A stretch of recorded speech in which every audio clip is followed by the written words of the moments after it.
Hey, welcome to office hours, everyone. Let's get this party started. Welcome. Happy Friday. I hope you're doing well. Welcome to office hours. If this is your first time in office hours, these are completely unstructured Q&A. So I do not have an agenda for you other than to try and help. So any questions that you have, you can post them in the comments.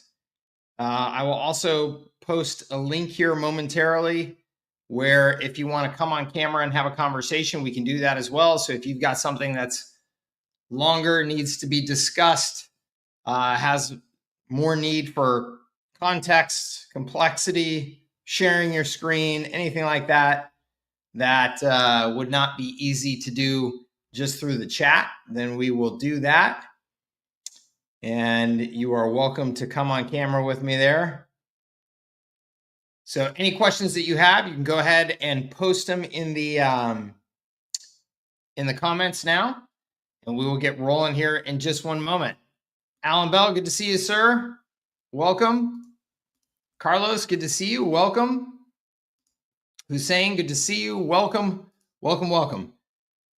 We will get rolling here. I'm going to jump into our oh, there was the first question right there. We'll go ahead and jump into this one. L. Johnson says, is there a recommended order of operations you use for onboarding a new sub-account? So I would say the order of operations largely depends on the service that you're offering, right? And what the specific kind of promises of that service are. So I mean, that could vary from everything on one extreme, side of the equation would be like you're literally just giving them access to the tools and saying, hey, here's this set of software tools, use them, right? The far other end of that extreme would be you providing what I call a managed service. And a managed service would be like where you are using the tools on their behalf. So let's just say that you've decided that you are going to be like their marketing department, not just a reseller of tools, but you're going to provide a very hands-on managed service where you're publishing content for them, sending newsletters for them, doing, social media posts for them, all of that. So those are two ends of an extreme, two extreme ends of the spectrum there. And where you lay in there will determine to a large extent what your onboarding is. But I would just say, generally speaking, in most cases, we're setting up the main business information for the account inside of the actual sub account, and then we're getting anything that needs to get done in terms of procuring phone numbers. So if you're going to set up a call tracking number for them, if you're going to do anything in terms of email setup or domain, configuration, getting those things set up as early as possible. And then again, from there, it largely depends on the specifics of the service. But let me just pull up real quick if I can. I'm just going to try and pull up a general onboarding framework that I teach. Oh, that's pretty funny. I just opened up my presentation software and it opened up right to, I think, what I'm looking for here. So let me just share this real quick. And then if this isn't exactly what I'm looking for, we could go through some of the other things. This might be a little bit more limited version of what I'm looking for, but so right here, you can see that there is a signed customer, and then there is oftentimes the need for some sort of audit.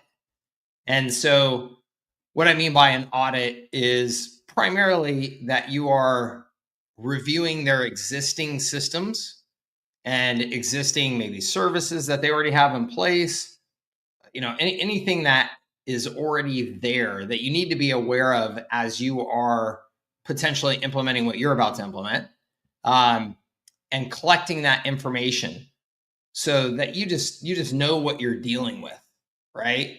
This could be as an example. Let's say that they currently have a website, but they're going to have you build a new website for them.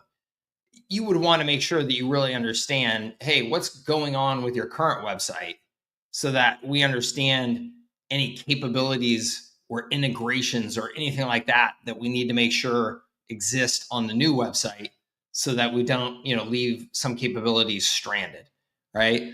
So things like that. So that audit can do that. And then the surge is, people say setup fees. I use the word surge for two reasons. One, it sounds a little more impressive than just setup fees. And whatever word you want to use there, in most cases, I do not recommend that you just say setup fees, because what that sounds like to me as a customer is I'm kind of just paying you to make your product work.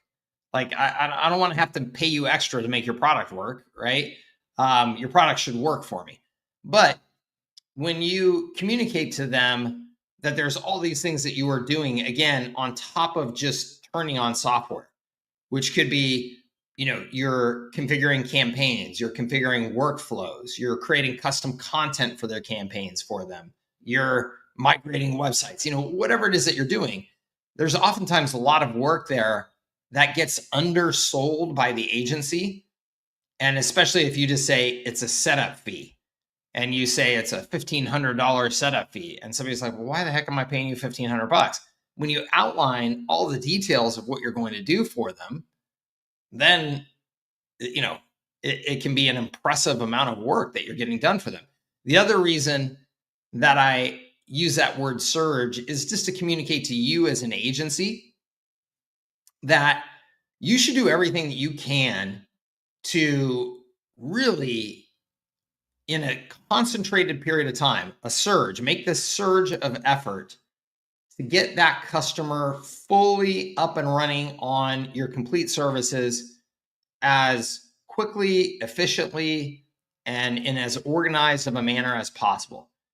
Because for two reasons. One, this is an incredible opportunity for you to create a first impression, right? Somebody has just purchased from you. You've sold them on some long-term relationship, recurring revenue. We're going to be providing these services for you, hopefully for years to come. This is the highest risk situation for you. They have now committed. They've now potentially given you some money. And they are also simultaneously going, oh man, I wonder if we got ripped off, if we chose the wrong provider. They were undoubtedly probably looking at you and a couple of other competitors. And so this is a very high risk scenario, because there's this buyer's remorse kind of thing that clicks in, where they're looking for problems. And so if you've made these promises and you don't do a real good job here in this first 30 days, you are really putting that relationship at risk. I've always communicated to my teams that it's the first 30 days where you make or break a years long relationship. So you want to look at all of the things that you could put a surge effort into getting knocked out, so that you can have that customer fully up and running and ready to go. Okay. And do that again in a concentrated period of time. And then you would do some sort of kickoff, right? So you get everything set up, everything ready, and then you do a kickoff where you say, okay, now we're going to give you access to things. We're going to give you some training on things. We're going to give you an orientation of what's where it's at, how to use it, that type of thing, how to get support. So I say all that again, you asked a relatively simple question. Hey, Mike, I'm setting up a sub account. If you were truly just setting up a sub account, as in just, hey, I'm just going into HighLevel and turning on a sub account, that's really quite easy. If you said just then the next step on that is make sure that all the business information is filled out for that sub account. You've entered the users' names in there. You've pretty much got a sub account that you could turn on hand over the keys to and say, okay, here you go. Now, again, there's getting a number in there. There's getting email in there. domain issues, things like that, that are almost certainly going to have to be set up as well. And then beyond that is all of this. But I do think that all of this is absolutely critical in most cases, because I believe that you should not just be reselling the software and turning on sub accounts. You should be delivering services on top of those sub accounts. Service, right? Systems as a service. So marketing systems as a service. A system is a complete thing. It's not just tools. It's tools, it's workflow, it's services, it's strategy. You should be providing, to some degree or another, all of that on behalf of your customer. And that is where this is going to come into play. Okay. So I hope that helps you. And then I would just close in saying that, whatever you're doing for your services specifically, you definitely want to create a standard operating procedure, go through it, and create a checklist, just like you want the pilot to go through a checklist before the plane takes off. Same thing with your new customers. You want to have a checklist of things. Here's the order of operations that we go through. And again, depending on your specific services, that's going to be custom to you. Okay. Heath, greetings from Mississippi. Good to see you, sir. Says, since we're on the onboarding topic, can user personas be created for permissions and included as part of a snapshot for user types?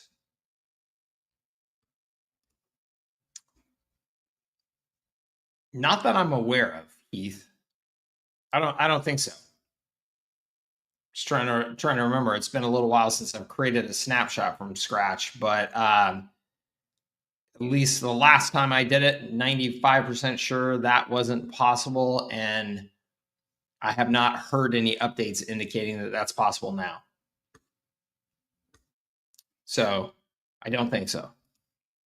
Matthias, would you recommend charging the audit fee upfront and then determining the appropriate search fee afterwards based on the findings?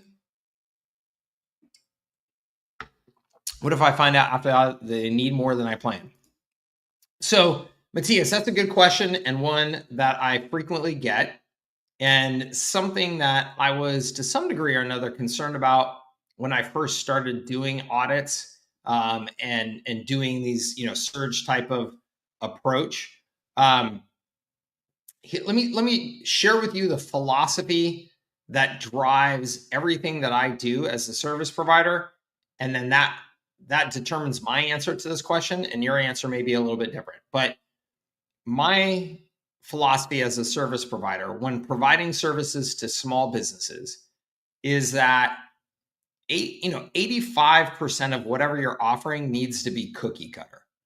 It really does. And 15% of that can be customized to the individual customer. And so in order to accomplish that, you have to productize what you're offering, and you have to limit what you're offering. You have to have boundaries, okay?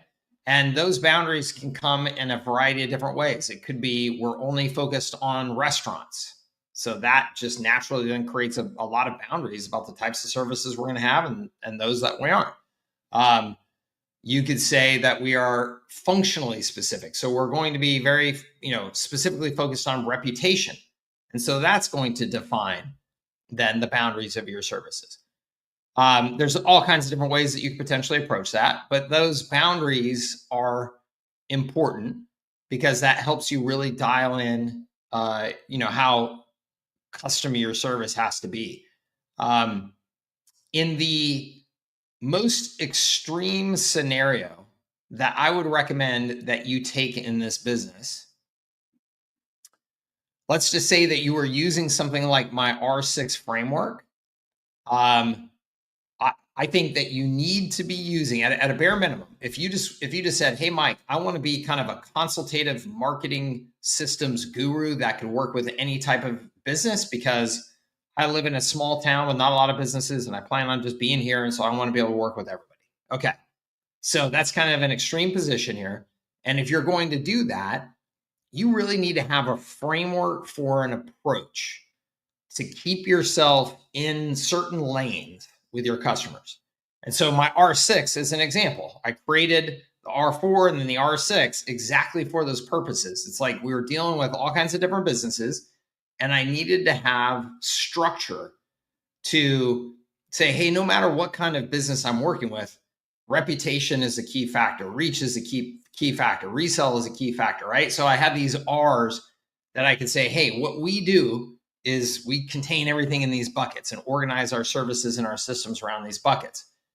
And customers really appreciate that because you are guiding them. They don't know enough about marketing to be able to give themselves that structure. And so when you give them that structure, it's a really powerful thing. It really positions you as a guide, but it also, again, creates some lanes and some boundaries for your services. But in that situation where you want to be able to work with any type of business and be as consultative as possible, let's say you're sticking with a framework like that, and you have, as I've outlined in my R6, certain services and capabilities of HighLevel that fit into each of those R's. And then for a particular customer, you're going to sit down, do the audit, and you're going to determine, okay, here's these, let's just say that there's 100 different things that you could potentially turn on or do on behalf of any type of business. And based on that audit, you're going to go through and you're going to say, we're not going to do 30 of these, but we're going to do these 70. Okay. And so that then defines what you're going to set up for your customer.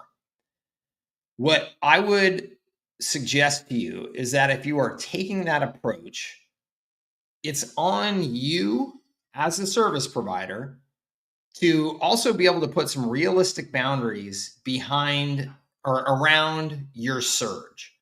So what I mean by that is I would be perfectly comfortable sitting down with any small business in the United States at this point and saying, hey, Mr. Customer, I won't know exactly until we get into this audit and do our research and find out exactly what you got going on, what you don't, whatever. But I can say that regardless of that, I am extremely confident that our surge process will be between $2,500 and $5,000. Okay. And as long as the customer can hear that and go, okay, I can buy off on that range. It's a $2,500 swing, depending on what you find.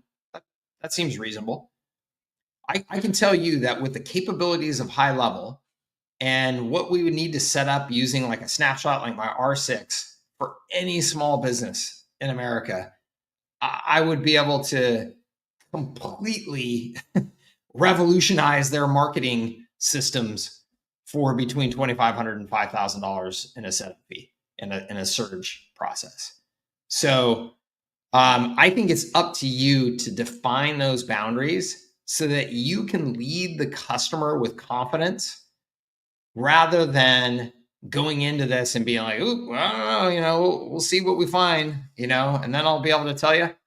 That's not going to be a recipe for success because it's just going to kill the confidence of your prospect and create just way too much variability.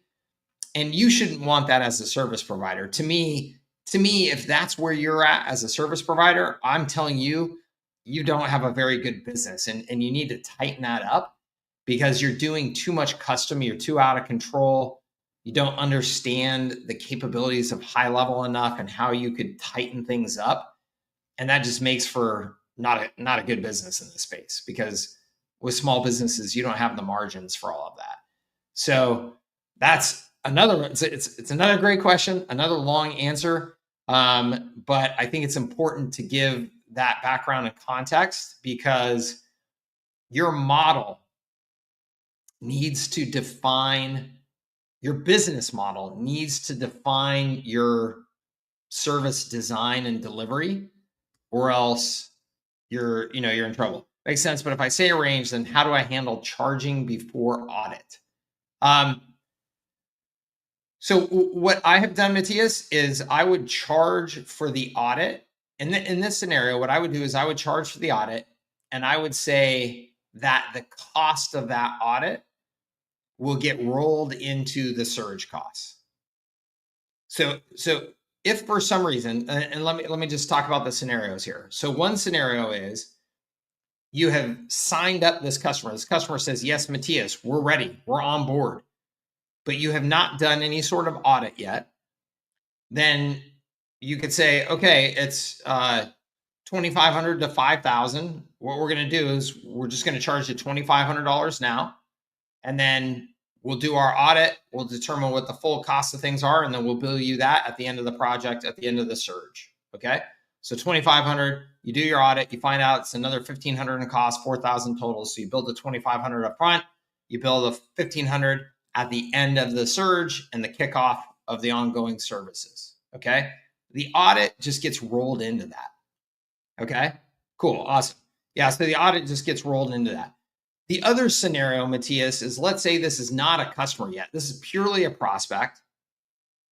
And you clearly need to get some information from them about their business to make it make sense for you to give them like a solid proposal, but they don't want to pay for the surge as a deposit yet because they're not there yet. They're not even sure that they're going to work with you. What I would say to them at that point is I would say, hey, Matthias, understand we've still got some questions to answer. In order to do that, my team and I need to spend some time really understanding your business, getting some more information from you. We call that our marketing audit or whatever. That's a $1,000 fee for us to do that. Here's everything that we're going to cover with that. Here's all the results that we're going to get from that. And here's how that helps us in making sure that we can provide really good services to you. If you decide to then move forward with us after that audit, then we will roll that audit fee into the cost of our surge. So it won't be an additional cost to you, okay? Because that's something that we would do anyway as part of our surge, right? We understand you're not there yet. You're not signed up. You're not saying yes to everything yet. So we're not at that point of charging you for the surge yet. We're just going to charge you for this audit. And then at the end of that, what we've always done is we've always presented our audit in a nice professional way. So that part of it is we say, and then if you decide you don't want to work with us, you're going to have a really nice portfolio of information here that you can give to whatever service provider that you end up wanting to work with. It's going to help you get them up to speed more efficiently. It's going to save you time and money with them.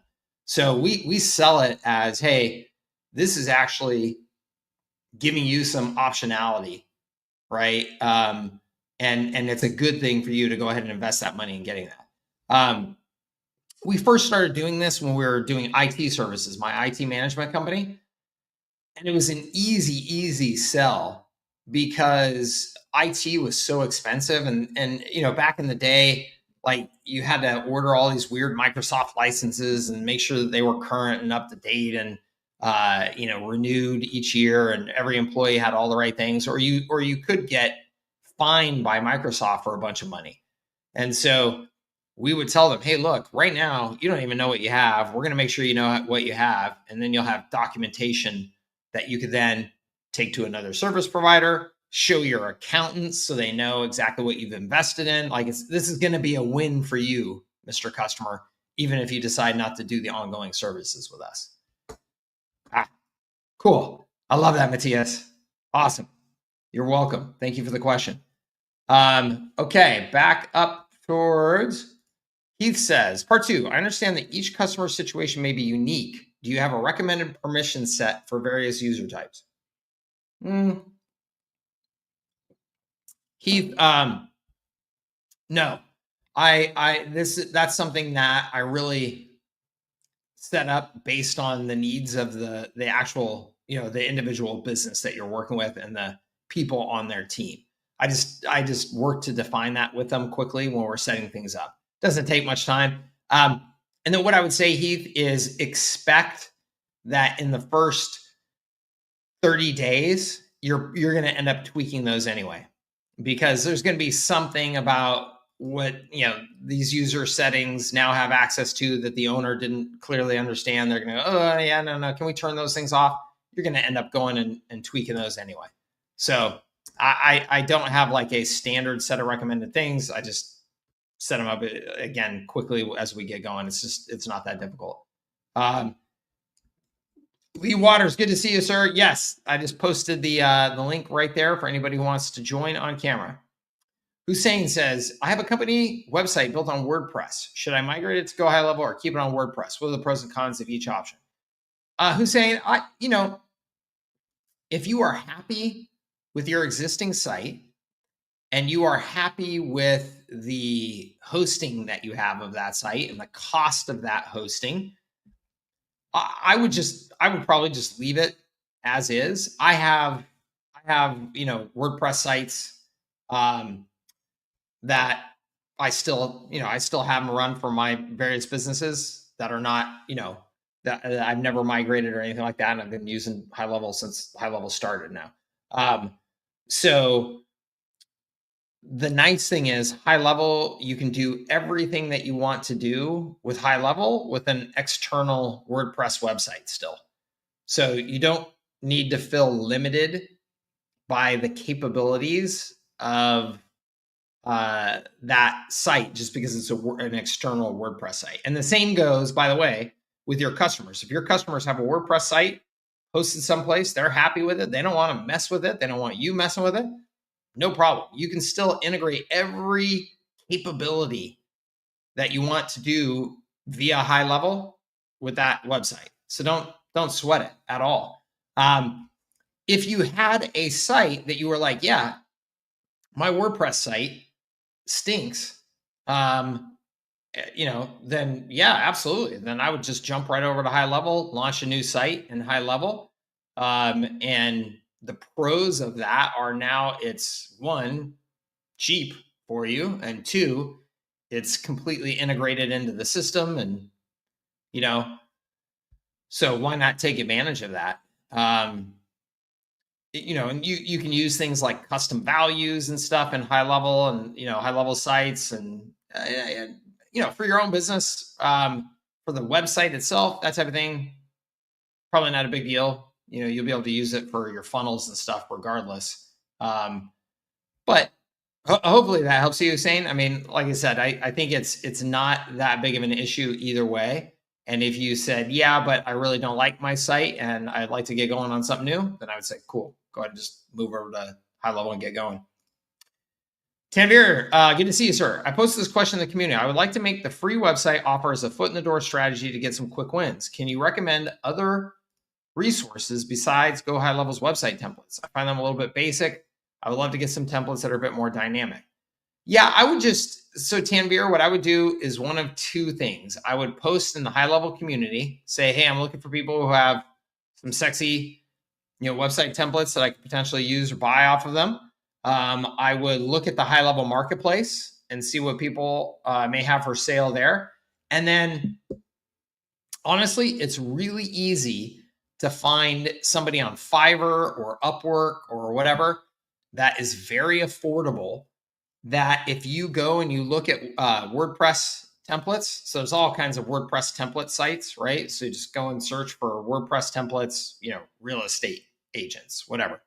And you're going to find a ton of different WordPress templates. So if you go and do that and you find some WordPress templates that you think, oh, these are exactly what I'm looking for, then you could just hire somebody, again, on Fiverr, Upwork, very inexpensively, and say, I would like you to rebuild this template inside of HighLevel for me. Build it as a HighLevel website template.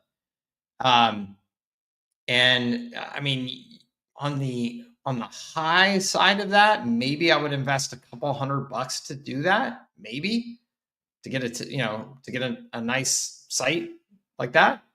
And that's on the high side. I mean, I think you can get that done for $50, $75, something like that. So that's what I've done. I've done a bunch of that, and I mean it's easy. I would recommend it. That way you can get exactly what you want. You can go and say, hey, I like that homepage, I like that about us page, I like that. Put them all together for me.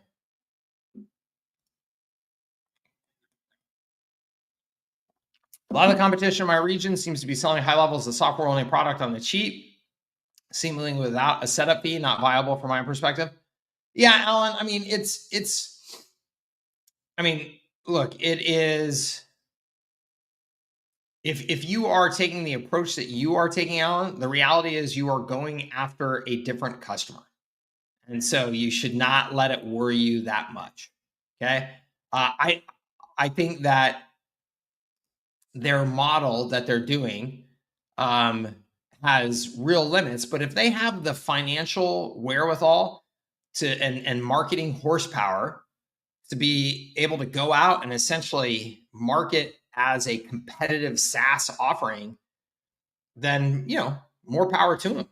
But that's a different customer, the kind of customer that is going to sit down and just sign up for a HighLevel sub account and go, yep, great, I know how to do all this, awesome, thanks for giving me the tools. That's not the majority of small businesses, right? So I know, Alan, you've seen my slides where I talk about the different types of customers, where you have tools customers on this side, you have agency customers on this side, and in the middle, you have systems customers, right? And the way loosely to define those tools is, yeah, just give me the tools. I want to do this myself. Agency is, I want something custom. I want you to give me these bespoke services, and I'm willing to pay for that, or at least from a business model perspective, they need to be willing to pay for that. And then in the middle is the far majority of small businesses, which is, I'm a plumber. I need to be plumbing, and I need marketing systems set up that run, do what I need them to do, help me grow my business, but I can't afford to go pay you your crazy custom agency fees. I'm not looking to pay somebody thousands of dollars a month and $10,000 for a new website and any of that nonsense. I am looking for a system that can be set up so that my marketing will work to help me grow my business, and it will be affordable and simple enough for me to use, right? That is 90% of small businesses.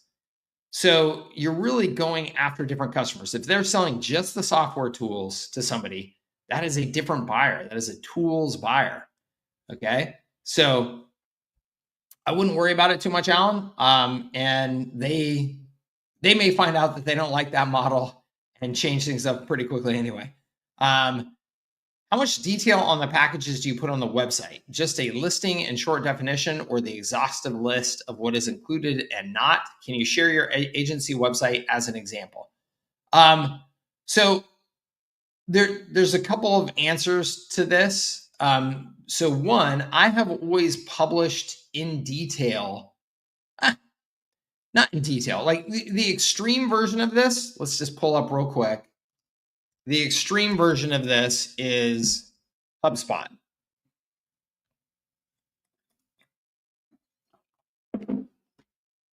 Okay, so HubSpot, in my opinion, goes way freaking overboard. But, hey, who am I to say? Because HubSpot is a bazillion-dollar company, and so clearly they've done some things right. But if you look at their list of features here, and who knows, maybe what they've learned is, look, 90% of people never hit that little drop down that I just hit, but we have it for the 10% of people that feel like they need to have an answer to every feature, right? Okay.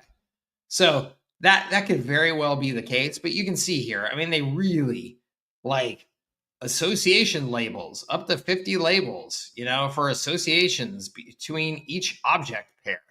I mean, I know a lot about software, and I know a lot about marketing, and I don't even understand what the hell they just said there. Right. So it's hard for me to imagine that there's very many people at all that go through that list and go, oh yeah, right. I really needed to see that before I talked to a salesperson. But again, if you look at this right here, this is probably what the far majority of prospects see before they say, yeah, let me talk to somebody. Let me talk to sales. Let me book a demo, whatever. Right. I don't think that the far majority of people hit that thing and go through all those features. So I have always posted my pricing. I've always included what I think is the core information that a customer will want to know that differentiates my pricing. So this is 3 seats. This is 5 seats. this includes these things, this includes those things, plus these things, right? Like those are like the core things that I think, HubSpot has determined needs to be included for the far majority of their prospects to at least go, okay, yeah, I think I'm on track here. Let me talk to a salesperson.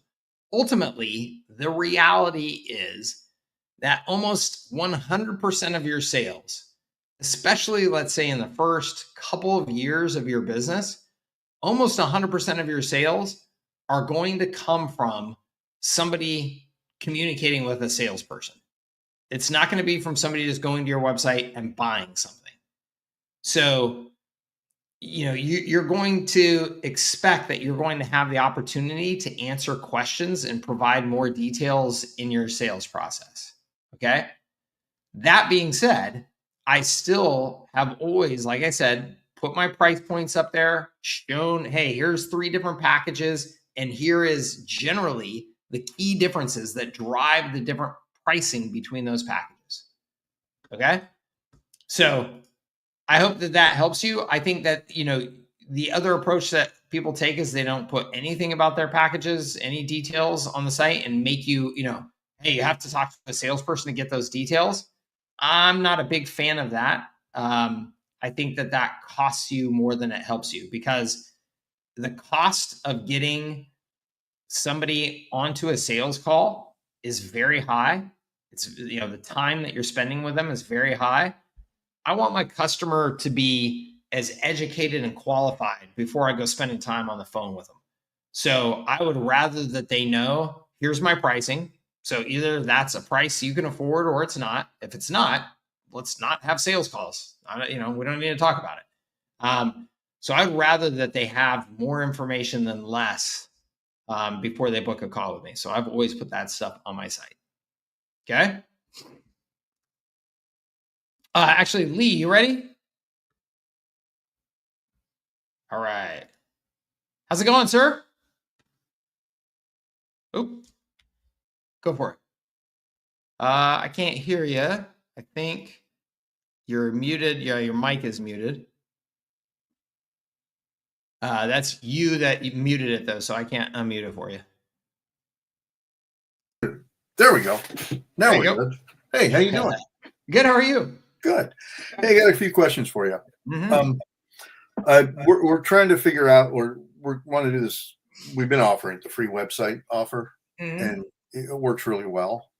Good. The one thing we're running into is that at this level of somebody, offering this, they're also wanting email. How are you including email in those packages for somebody? So I think that's fantastic. That's the ideal scenario, is somebody wants some email in there, because what that ends up doing then is sucking them into the greater service portfolio. Right. But no, a personal email for them, like their name at their website. Yeah.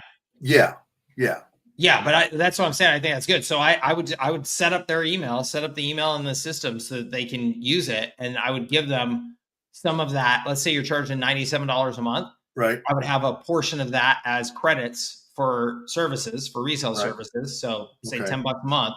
Right. So that way they're getting a taste of it and they can use it. And then once they go beyond a certain point of usage, or they also want a call tracking number or any of that type of stuff, then they start. Right. Yeah. Those are all basically upsells on that. Yep. Okay, cool. And then what about analytics? How are you handling analytics with some of your clients? Basic dashboard stuff in HighLevel, and then if they need something more than that, I'm probably just suggesting to them that they get a third-party analytics. I love Fathom Analytics. Just so much simpler and more elegant than Google, and has much better privacy stuff and all that. So I'm a big fan of that. It's very affordable. So most small businesses, if they need something for analytics, that's what I'm pointing them to. Right. Okay. And then where's all your scripts and stuff for selling the free website stuff on your thing? In a high leverage agency. Okay.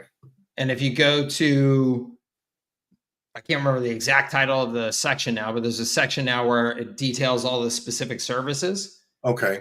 And then you go into the website model there and it will have scripts, email campaigns, things like that. Gotcha. Okay, cool. Then one other question. Mhm. This is something I'm experiencing with HighLevel is that some of my social media accounts keep disconnecting. Facebook and Instagram, they keep disconnecting from the system and they won't post. Have you experienced that at all? I haven't with HighLevel, but I have experienced that with other posting tools relatively consistently. Yeah. Yeah. Because I we've mean, been using we were using Loomly for a while and we never had an issue with that. But hmm. HighLevel seems to be with clients, we'll hook a client up, we get all the connection to it and make everything connect. And then we go to post and it says the connection is expired. Huh. I And mean, does it? almost instantly. Oh, We really? reconnect it and then refresh and it's already disconnected. Oh, no, I haven't experienced that. That's Okay, I impressive. just wondered if you did. I opened up a ticket, but Yeah. there's some of HighLevel support is a little slow. Yeah. Yeah. Yeah. Yeah. That's a pain in the neck. No, I haven't Yeah. experienced that. That's not cool. Okay. All right. Um, cool. Well, then that's it. Awesome. That's it, man. Thank you, sir. Good to see you. All right. Good seeing you too. All right. Take Take care. care. Bye. Let's see. Okay, start that. As an experienced agency founder, I want your guidance. I have 10 SEO clients, $300 per month. I'm not confident with my service delivery. SEO is not really my thing. Then I tell myself they're not getting results. They can always go down to 97. Again, I understand since I myself am not confident about SEO. Is this a good way to run and scale? No. No. I think any service that you're going to offer, you should be confident in or don't offer it. So I think that you have a couple of options. One, I don't know if you are using HighLevel for your service delivery, but they have now access to oh shoot, the SEO services that they're now offering through HighLevel. Gosh, I can't remember the name of the company that they partnered with for the life of me. But anyway, um, you know, SEO, in my opinion, is a very difficult service to offer with confidence unless you're really good at it. And there's pretty considerable budgets, way more than $300, okay, a month. Um, or it's got to be just a very basic, fundamental, tool driven service that you could do for $300 a month. That would be like the very lowest, I think, price range that you could do is somewhere around there. And it would have to be very tool driven and very, very tight boundaries, like Search Atlas. Thank you very much. All right. So, yes, Search Atlas. So, you'd have to say, hey, here's exactly what we do and exactly what we provide for $300 a month. Nothing else. Because any SEO beyond that is really custom. We're creating custom content for you. We're analyzing the competition. We're making adjustments in real time based on that competition and based on the changes in the algorithms. Like that's got to be a multiple thousands of dollars customer, and that's not most small businesses. So I think that the way that you should get confidence is by using the tools based delivery and understanding the boundaries of that, and then just don't promise anything outside of those boundaries. Otherwise, you're just going to be in trouble. Or you hire somebody to work on your team that's good at SEO. But again, I think that that's a losing thing. Honestly, like if you're telling me right now you're not good at SEO, but you're going to start an SEO agency, I'm telling you that it better be a tools based thing and that's it, or you are probably in a world of hurt because SEO is a very competitive business and it's changing like crazy right now. And You need to be selling to people who can pay you a lot more money, and it does not sound like you are in the position to be able to do that with confidence. Okay.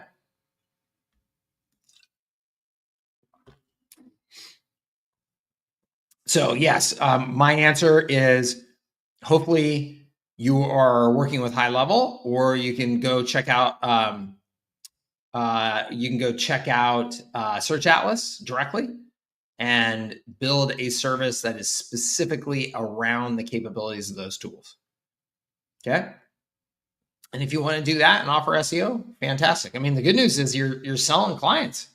So congratulations on that. I mean, that's awesome. Yes, Robert posted in where you can find the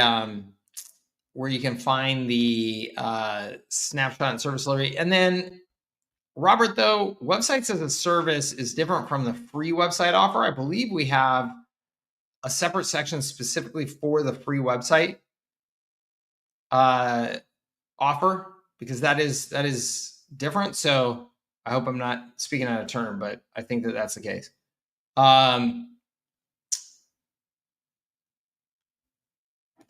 Smartpreneur channel, Tanvir, have you seen the new design sliders that have been released? Sean did a video in the last few days. Awesome. Building Go HighLevel Pro themes, marketplace now. Oh yeah, there you go. Go talk to Sean. That's awesome. Right, with the Fiverr guy was not able to recreate the WordPress. There were still bugs and it looked different than the original. That's a limitation, though, probably of the Fiverr guy, Tanvir. You may just have to, unfortunately, you may just have to work with a handful of people before you find the one that's the right one. Alan says, definitely one of the systems customers. Good for you. Awesome. What is the best way to try to close someone who messages me through Facebook asking about my prices? Shane, the best way is to get them on the phone. So yeah, that is the best way. Is hey, I'd love to answer that for you.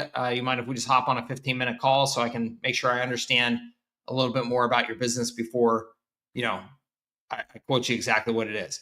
But if that doesn't work, you should always be comfortable to saying, hey, as a range, our services are between this and this per month.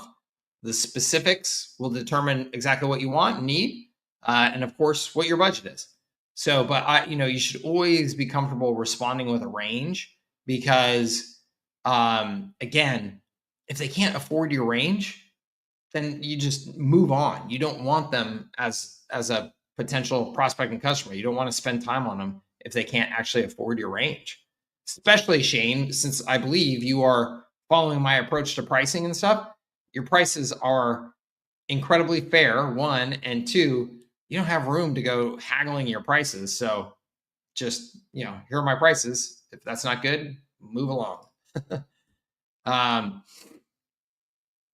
Travis says, can you elaborate on the approach to building your team, this lean lifestyle type business, especially this day and age when all the leverage you have with AI and software? First hires, key members. Yeah, this is a great question, Travis. And I mean, of course, with AI, how you're thinking about your team going forward is changing. I mean, it's changing, and it's changing fast. From all of the smartest people that I'm listening to in AI right now, it seems to be that there's general consensus that by the end of 2025, we will have agent capabilities available to us that will make it almost unnecessary to hire anybody for just computer work for us. So much of what we're talking about right now, where it's like, oh, we're going to go to Fiverr, or we're going to hire somebody to recode this thing for us, will just be, you're just going to use an agent. So, I mean, it's wild to think about. I mean, it obviously has devastating impact on millions of people who are in the outsourcing space. It has incredible opportunity impact for you and I as entrepreneurs. And so I think that the way that you should be thinking right now is expecting that to come, whether it's by the end of 25 or, before that, or shortly after that, or whatever. I don't think it's going to be too much longer than that. And so, in my opinion, you should be only adding people to your team as contractors in almost all cases, and as in roles that are going to help you either manage relationships more effectively or help you sell more, um, or that these people are going to be good people to help you manage those agents going forward. So, as an example, my team, I have a very, very lean team, no full time employees. I've had, for the most part, contractors that I've worked with for years and years and years now. I mean, I have, my key lead contractors on my team have been with me for 10 plus years now, essentially full time, people in the Philippines and stuff like that. Fantastic. Love them to death. Consider them my team. They're just not full time employees. So those people are all people that are capable of, I know that they will also be capable of, hey guys, here's a team of 10 agents from OpenAI that you now manage. Go crazy, right? Do your thing. Because at least for some period of time into the future here, there's still going to have to be somebody managing things, coordinating things, thinking through, hey, here's what I want done, defining the project scope for the agents to go and do, right? I think for years to come, that's going to be an important role. So the people that I bring onto the team are people that I feel good are going to be able to adapt like that. Or again, help me with sales or help me with relationships, maintaining my community relationships, keeping people happy, making sure customers are satisfied. So that's the way that I would think about that. And in terms of if you're just getting started, and Travis, I'm going to assume that anybody who is just starting their business as an agency, you had better consider yourself the sales engine to start. You need to have the mindset that I am the driver of revenue at this business. That is not something that you can just hand over responsibility to somebody else and just go, oh, I sure hope they get the revenue up, right? You need to own that. And so that means then that the first person that you're going to need on your team is somebody who can be a general jack of all trades. I'm going to help you with high level service delivery and customer relationship management. You need to find somebody that can wear those multiple hats so that when you go out and start selling deals, you don't get bogged down with having to figure out all of the service delivery as well. That has always been my first person on my team. And every business that I've built where there's a technical component to it, like my IT management businesses, my marketing businesses, anything like that, it's always that there's a right-hand man that works for me that can take care of all of that execution stuff. Okay. And then from there, Travis, it's almost entirely on the service delivery side, just adding, again, these subcontractor components. So like in my business, I have a couple of writers, and those writers are not anywhere near full time for me. But I grab chunks of their time consistently. I say, hey, every month I'll do, X amount of work with you every single month. And here's what I need. I need 4 blog posts. I need a newsletter put together, right? I have that same kind of arrangement in some of the SEO. Some of the social media stuff. Got a couple of different people, somebody that just clips videos, somebody that just, creates, posts for Instagram for my, their San Diego brand. And again, contractors, nowhere near full-time costs, and I can just kind of add those in a modular way as I need them and as the business grows. At some point or another, then, depending on your sales and marketing skills and your ambition, you could then try and add somebody else to the sales and marketing side of your business. And that really is, I think that is primarily, again, driven by the lifestyle you want and your ambition, because those people can tend to be more expensive, harder to manage, harder to get ROI from. And you may just say, I'm the only salesperson at services that scale, right? I'm 100% responsible for all revenue at the business. I do not want to add any sales or marketing person full-time to this business ever, because the way I get leverage and grow this business does not require any additional full-time people. And it would be a pain in the neck for me to find a way to get the ROI out of them that would justify it, considering my lifestyle goals. If I said, hey, my business is at what it is now, and I wanted to 10x that, I probably need to add somebody, but that's not my ambition right now. Okay.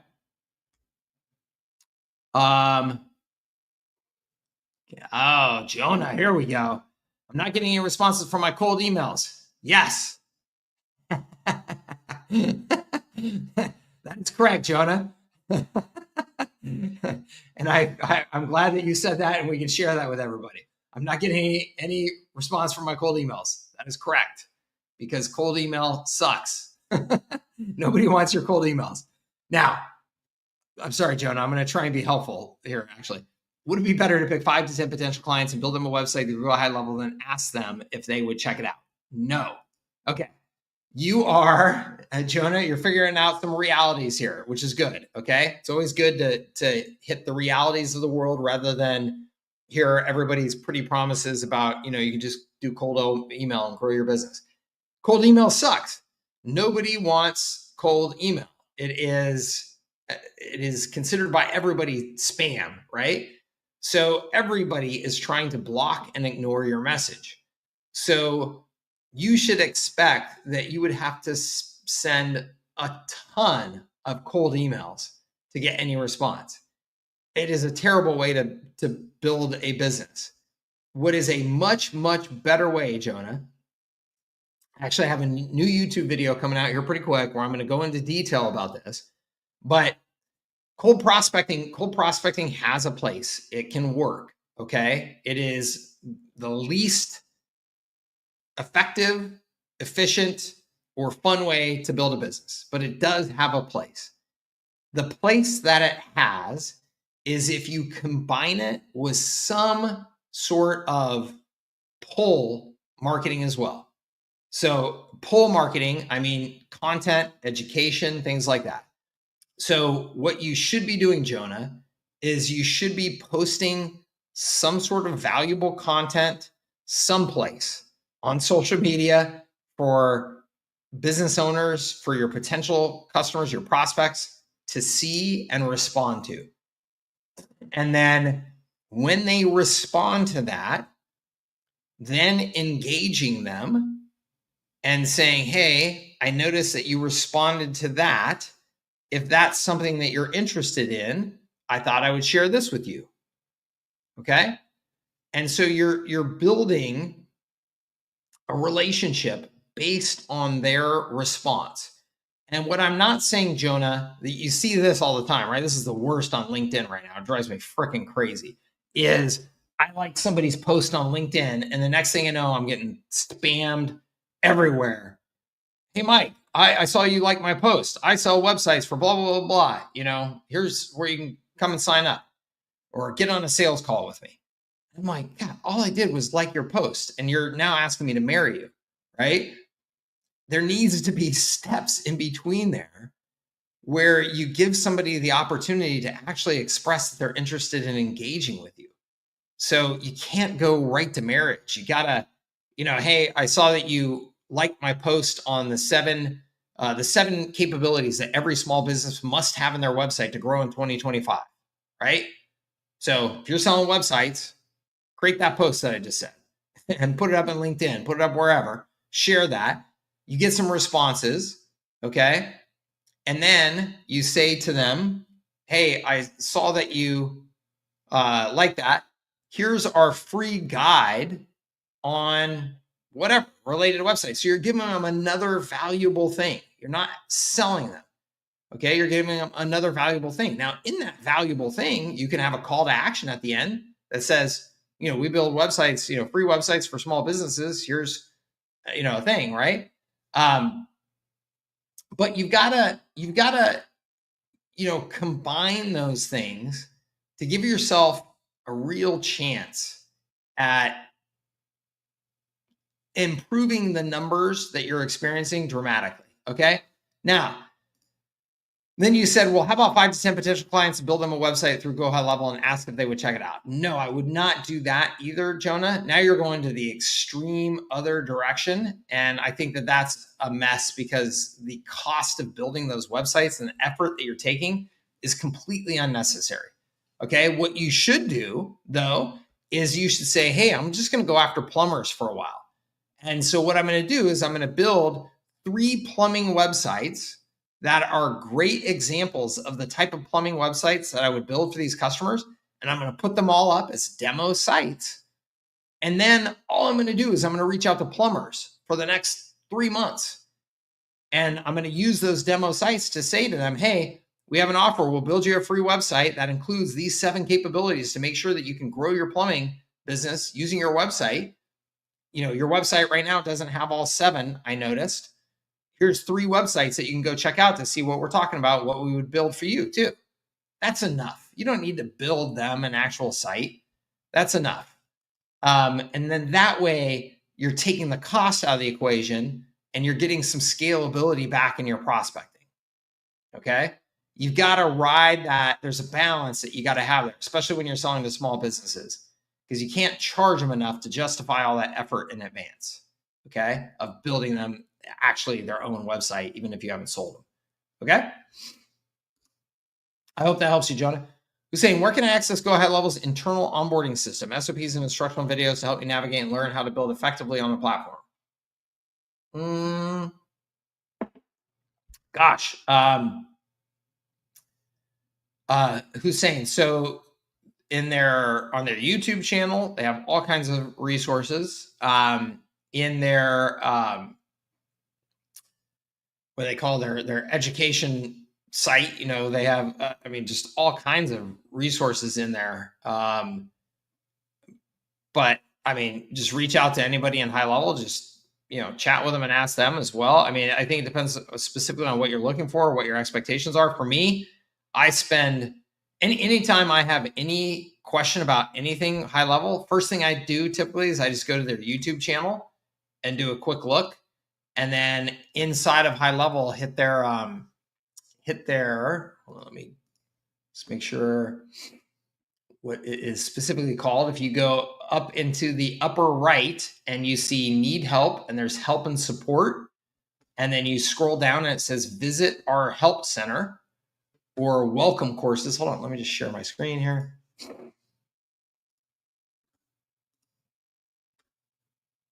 Okay, on the right-hand side, you can see right here. So I just went and hit the little help icon, and then you can see here, visit our help center, welcome course. And again, I love their YouTube channel. Okay, as well. So those are the places I would look. But then if you feel like you need like more custom service from them, attention from them, then just reach out to them. You can see actually at the top of that list, there was an option to get, like some more custom attention from them. Okay.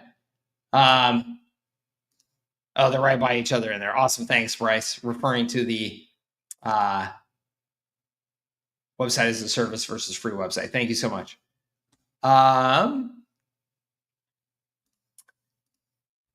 Keen at Everreach. I like that name, Keen. Or is it Kione? I don't know how you say your name. Whatever that is. Your name is cool, and I think the brand name is cool. If a customer from free website, web hosting foot in the door wants to leave and take their website at some point, how do you handle this? Given time being a customer and also processing fees. Yeah, so a couple of things. So one, we say, hey, obviously we're building you a website for free. We're putting in all this effort and we're just charging you for hosting. The risk is, of course, that you could just have us build a website for you for free and then take off. If you do that in the first, and you can decide if you want to say in the first 6 months, first year, whatever. If you do that within the first six months, we have a, whatever you want to call it, $750 exit fee, right? After that 6 months, it's just $99 for our team to help migrate your site to your new provider.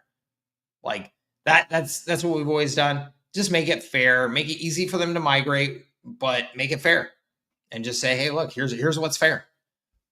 That's the way we always handle it, and it's never been a problem. Can Go HighLevel automate the management of Google Ads and SEO? Yes, to an extent. Okay. Right now, most of these things are not completely automated, but they are doing a lot of the work for you. Okay, and we'll get more and more automated as it goes.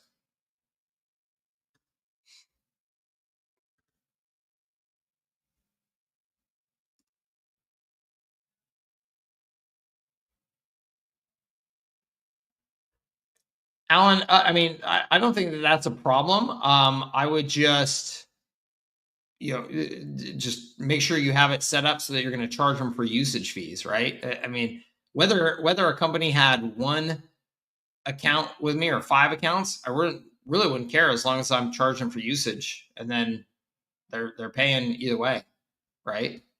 So, how will AI agents affect HighLevel services? Well, John, I think that it's a great question. And of course, I don't have the answers. I don't think anybody has the answers right now, as to how specifically, but I would say 2 things on my thoughts on this. And I spent a lot of time thinking about this, is that I think that small businesses will be the only, the only place that you will be able to sell, because they need help with the agents, or with the agents, really. Like, large businesses are going to have such capability around using agents that, unless you're Salesforce or somebody like that, they're not going to need us to consult them on how to use agents, right? Small businesses, on the other hand, are going to, for a long time to come. I say a long time. The time horizons with AI are so compressed that I have no idea exactly how long a long time is. I just think that they are the longest opportunity in the market, because plumbers are not sitting around thinking about how they use AI agents, right? I mean, they're the last people. Again, they're not tools buyers. So they're not going to sit down and go, oh, yeah, I'm going to figure out how to use some AI agents to automate my marketing. They don't even know what their marketing is, right? So, I think that you are in the absolute best position using HighLevel as the core operating system for your customers, to give you scalability and capability and cost efficiency. And I believe that HighLevel is very, very, very committed to, we are going to enable you as a service provider to leverage AI on behalf of your customers in as profitable ways as possible. So I think that you're in the right spot. I expect that AI agents will be baked into HighLevel relatively soon. I mean, they already are really starting to be, with like the workflow builder and stuff like that. But I think that that's going to become dramatically broader and more capable here just over the next 6 to 12 months. Rapper reviews. Hi, Mike. I'm currently 15K MMR. Congratulations. That's awesome. Basically selling reputation management like Clay does. Awesome. Since I still work full time, a friend of mine wants to do outreach on commission for me. Okay. What commission structure would you recommend if we're mostly selling reputation management, $197, $297 a month? Occasionally, we sell a small one-time setup fee for maybe $97. I would. So the first 2 factors to consider in this are, how much money does this person need to be able to make to actually continue doing this for you, and how much can you afford to spend. And how much you can afford to spend is based on your prices, your margins, and the lifetime value of that customer. So how long does that customer stick with you? Okay. So my guess is that if you're doing a good job with those reviews at a low price like that, you can probably get customers that are staying with you for years. Okay. You may not know that now because you're probably earlier on in your business, but that means that a lifetime value of a customer for you, and those are very high margin services, could probably be several $1,000s. And so then that means if you wanted to, you could give that salesperson an upfront bump. So like as an example, because I knew my salespeople needed to make enough money, I had a 100% commission sales team that was like 20 people big at one point. What I would do is I would front load the commission. So like the first 3 months, I would give them 100% of that upfront. So if they sold a 297 customer, I would give them $900 right up front when they sold it. That was a risk, obviously, I was taking financially, but I had a clawback in their commission agreement. So, hey, if you sign up a customer and I pay you $900 and they cancel a week later, I'm going to get that $900 back out of your future commissions, right? So I would just tell them like, we're gonna get even if you go screw me and sign up, bad customers. But that way I would front load some money for them, because nothing is worse than doing a bunch of work to get a sale and then you get a $97 commission, right? That's lame. You can't even, go out to dinner. So that's what I would do. I would front load that. I would take that business risk, knowing that I expected my customers to be with me for years. And so I would be fine with that.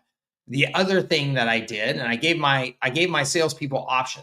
So they could either take that 3 months in advance, or they could take a lifetime recurring of like 15%.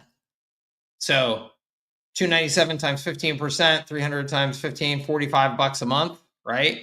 So $45 a month for life, or $900 upfront. And you 20% probably be a more realistic number there. So $60 a month for life, or $900 upfront. And so what I found is that my salespeople usually needed the upfront money first, because they, needed to build up some cash, but they really wanted the recurring so that they could hopefully, build up a little nest egg kind of thing. And so they would start taking, hey, I'll take one up front. I signed 4 deals this month. I'll take one up front and I'll take 4 recurring. This month 2 up front, 3 recurring. And then, that gave them the ability to build up some recurring revenue over time. And then those startup fees, I would let my salespeople charge a little bit more on those startup fees, and then I would give them that startup fee as like a bonus to them. So again, like if you're doing a website setup, if you can go without any startup fee, great. And then they can just take whatever they sell on the startup fee. But instead of doing a 97 setup fee, maybe let them charge $297, and they give you $97 for the setup of the site, and then they keep $200 as essentially in their pocket up front. Those are all things that I've done and suggestions, and that may help you, and you could try like a mix of those things. I saw what Hussein is talking about as a front end launch pad on a client that I picked up. I'm looking to create these myself, as they're great, and I'm putting my own spin on them. Awesome. Do I recommend Descript for video creation? Do you have an affiliate? Oh, thanks, Alan. Yeah. First, the answer to the first question is, I absolutely love Descript, and I can't imagine I can't imagine a tool that I'm a bigger fan of other than HighLevel. Like, I just think it is that good. So that's the first thing. Yes, I do have an affiliate link. Thank you. It's that right there. Anybody who's creating videos regularly, which we probably all should be as marketers, if you're not using Descript, man, I think you're missing out. And interestingly enough, in this whole local marketing space, the founder of Descript was the founder of Groupon, Andrew Mason.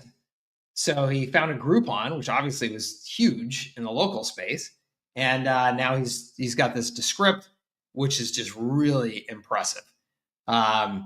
It saves so much time, so much effort, and allows you to create so much more quality with ease, and content with ease. Like it's got AI completely built into it. So let's just say that I record this video, I put it up into Descript, and then I say, hey, write me 10 blog posts based off of the content of that video. Or write me a blog post. Write me 30 tweets based on the content of that video.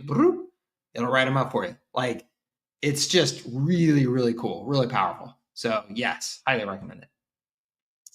GHL sites do not migrate. Yes, that's right. So you're going to have to package up the HTML and stuff from the site and give that to somebody who's capable of migrating, which means that they're going to have, the customer, when they leave, is going to have somebody on their end that's technically capable enough of doing all this, which that alone will keep a lot of customers from ever migrating.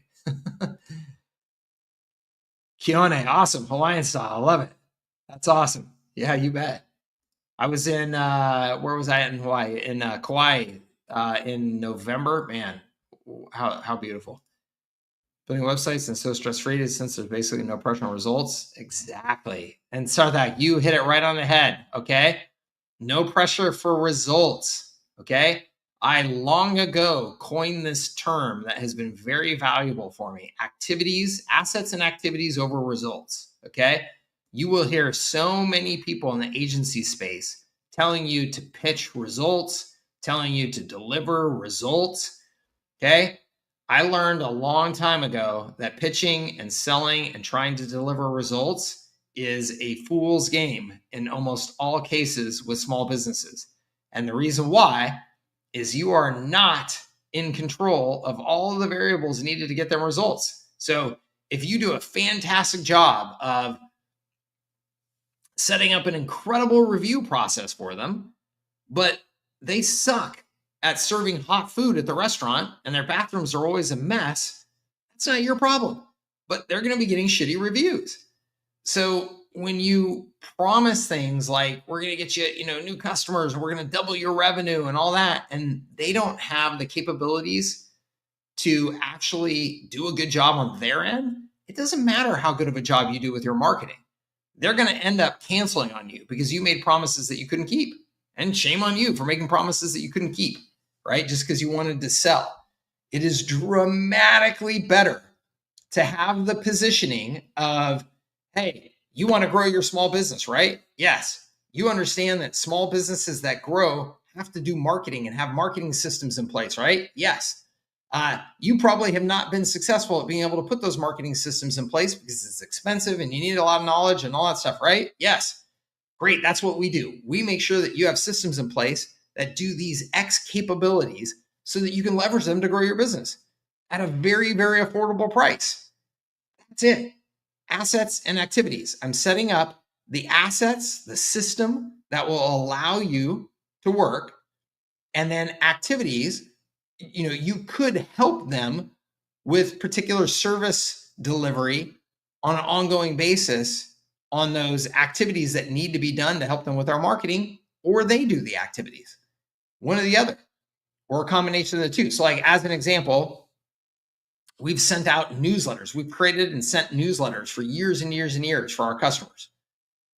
It's easy for us to do at scale, and almost no small business, even if you give them the capabilities to do newsletters, almost none of them will get it done. They just won't have the discipline to get it done. And so if you do that for them as part of your service, that's a fantastic activity to add into your service. But you're not promising, if you send a newsletter every week, you're going to double your revenue in the next year, right? It's just, we're going to make sure you have a really nice, professional, good-looking newsletter go out the door every month or every week or whatever it is. So assets and activities over results all the time. And your life will be dramatically better, and you'll have better customers because they will sign up, not with the expectation and understanding of you're going to make me rich.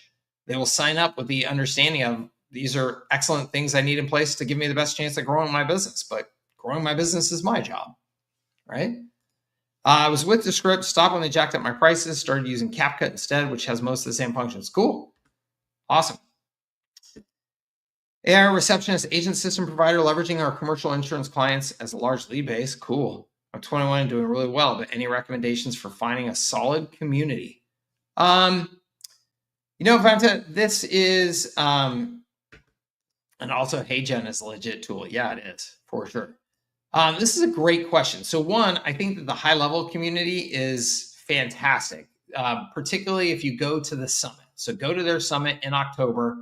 meet people in person, shake hands, get to know people, find 5 people while you're there that you want to keep in touch with regularly in between summits, right? Get a weekly, quick call going with them, or a monthly call, or whatever it is. And then, there's 2 organizations. So one, EO, Entrepreneurs Organization, right? Which has been around for now, I don't know, 30 some years. Let me pull it up here.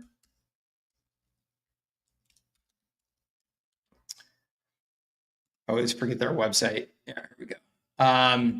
This is a fantastic organization, Entrepreneurs Organization.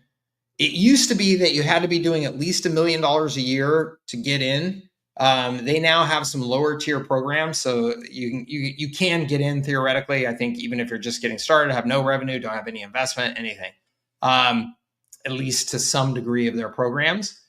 I was in this for, I think, about 5 years, maybe a little bit more than that. It was incredibly impactful for me, and still to this day, some of my closest relationships in my life are from Entrepreneurs Organization, from my group there that I had. So I highly recommend that. I really highly recommend it. It's really fantastic. I am just actually, because this is an issue for me that I'm now starting to address again, because I really stopped going to I really stopped going to any business stuff like that for years, during COVID, and also my kids were young and stuff like that. And so I just stopped doing kind of any unnecessary business travel for a while. I am just now really starting to proactively look at getting involved in new communities myself. And I have just signed up for Summit in Detroit. This is the major annual event of Summit.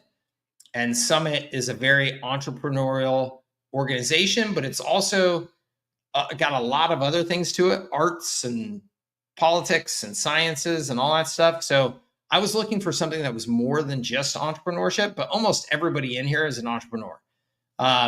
So again, Summit Detroit is their annual event, but then there's Summit, the organization, which is the ongoing community.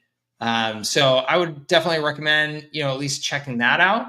And then the other is, it's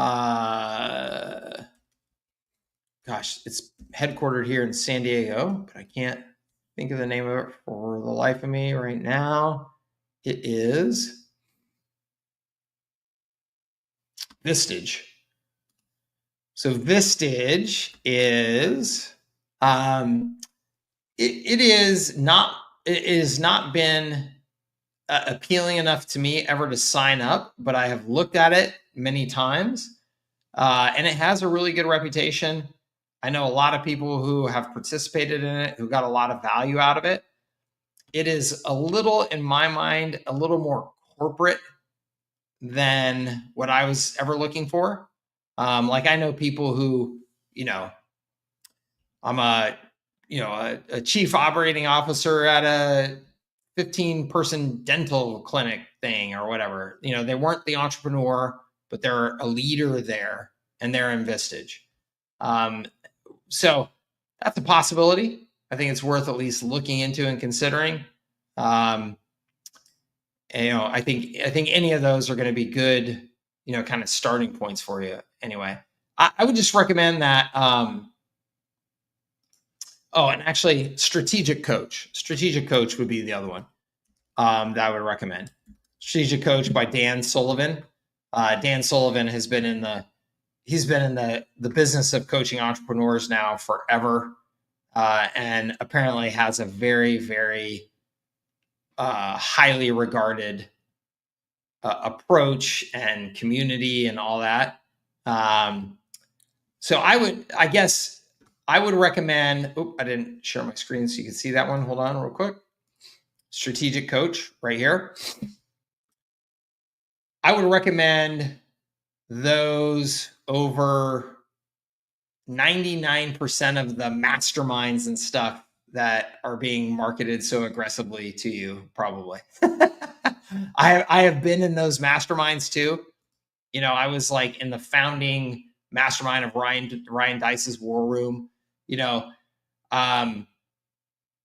nothing specifically bad to say about, you know, any of them. They all have value. I got a lot of value out of my time at War Room, especially in the first few years. But they tend to be a bunch of just kind of wily entrepreneurs that don't have a lot of structure. And they're just like, somebody told me I could start a mastermind and make an extra $1 million a year. And so I did. And sure as shit, I'm making I'm making a lot of extra money, but they don't really have like a really thought through long-term program for what the heck they're doing with it and how they're going to help you improve your business and improve your life. They're just kind of winging it. And the ones that I showed you, EO is incredibly structured and organized. Like I said, it's been around like over 30 years. Dan Sullivan's strategic coach has been around like over 30 years, really highly regarded. Vistage, probably the same. So, I mean, if you're serious about, hey, I want to join an organization where I really think I can get some real value out of it, I would recommend those. Okay. Thank you, Carlos. I appreciate it.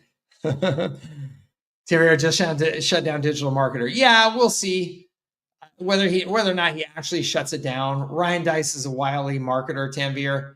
And the whole "I'm retiring" pitch is a very common one. You know, I'm shutting this down. I think it's going to morph into something a little bit different. I think he is going to dramatically change it. And so whether or not you could technically say he's shutting it down versus morphing it into something else, whatever. Either way, it's good marketing. All right, everybody. I have to run. Happy Friday. Thank you so much for being here. I really appreciate all of you for being a part of the community and coming here and asking your questions. And I hope that you got some value out of today's call. Appreciate your business. Appreciate you being a part of my community. And I hope you have a fantastic weekend. Next week, I am traveling towards the end of the week. So I am not sure if we have adjusted the calendar for the office hours, but I will take a look at that. And I will make sure something gets adjusted, but just expect that next week it won't be our usual time. Okay. Thank you again. Have a great rest of your Friday, a great weekend. Get out there and get after it. We'll talk to you real soon. Bye-bye.